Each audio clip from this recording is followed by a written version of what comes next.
Let's talk briefly about periodization or planned fitness training. And I have certifications from a few different certifying bodies, and I have some formal education through university on periodization. And I'll be honest, maybe I'm a little bit of a slow learner. Sometimes it confused me, the different types of periodization. So I might understand linear and undulating and some of the basics, but I didn't always know how to apply it. So when I looked at NASM's information, it seemed to simplify things and put it together in a little bit more of a usable format for me.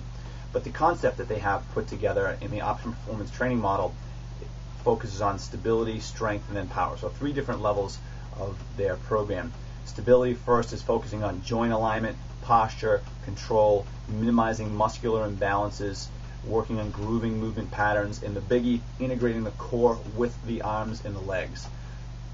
Once that's been achieved, then moving on to the strength level where there are 3 different phases, and overall in the strength level, working on external force production and reduction, increasing time under tension. So in the stabilization level, working with controlled instability, increasing proprioceptive demand to make neuromuscular adaptations.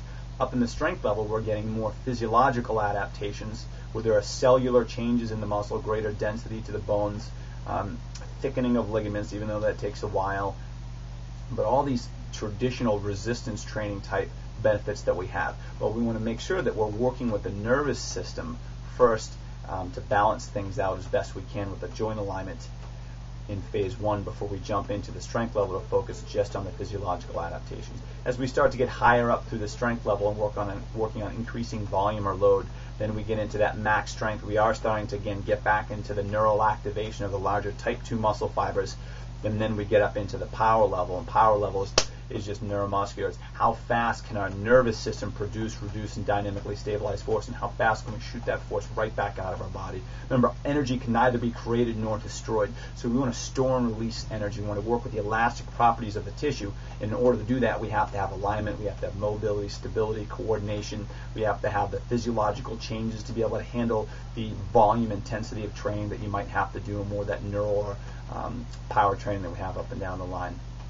Spending about 4 weeks in each of those 5 different phases, and it's a rough approximation.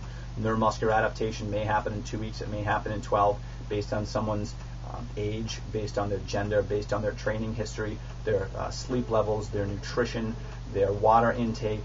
Are they compliant with their programs when they're not with their performance or personal training professional? Stress, work, so many different things kind of go into that, genetic variations. So 2 to 12 weeks is the rough range. We'll say somewhere around 4 weeks in each of those phases. But as you move up and up and up and up and up, one thing you want to make sure that you do is once you reach wherever your peak is, then you have to come back down and recover again, because if you don't use it, you lose it, right? That's exactly it. Doesn't mean that everyone's going to go through all the phases. In fact, phases 1 and 2 are most popular.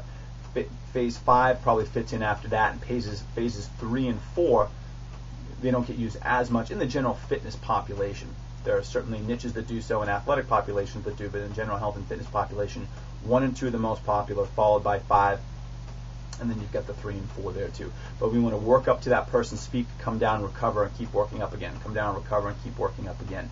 What happens, you keep elevating that person's base so they continue to improve their stability, improve their strength, improve their power.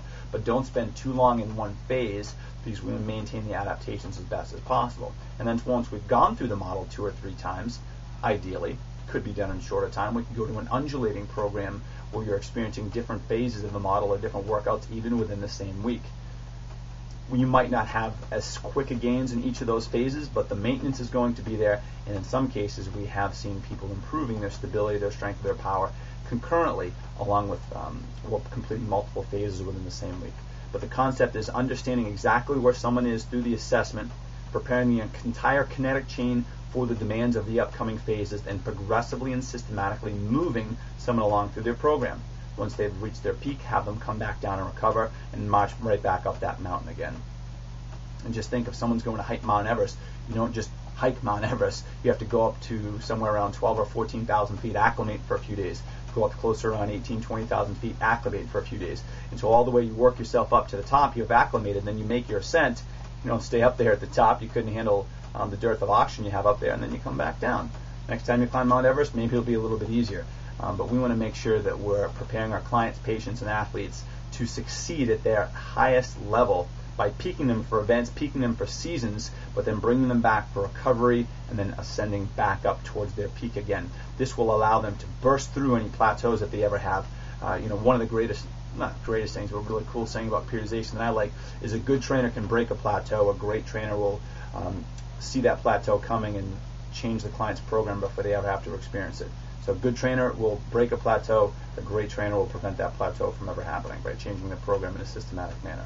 And that can be done, and that can provide variety for the trainer so they're not stuck doing the same thing all the time. Hey, that can get boring. And it can also provide different stimulus to the body. And if we do that systematically, that can produce consistent results. Because it's not about getting your client to that first goal. It's about the next goal and their mission or their vision for themselves. Your clients can have vision statements and mission statements for their body and their goals. Don't just say, hey, let's focus on 5 pounds.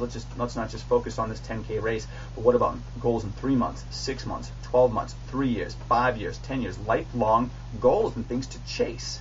But through a systematic progression, you can keep a client moving forever. They never get bored. They never reach a peak or a plateau. And all you do is you plug your caring and help other people and personality into it. And a system like this can be pretty powerful in helping you get where you want to go. I'm Eric Beard. Thanks for watching. Hope you're having a great day.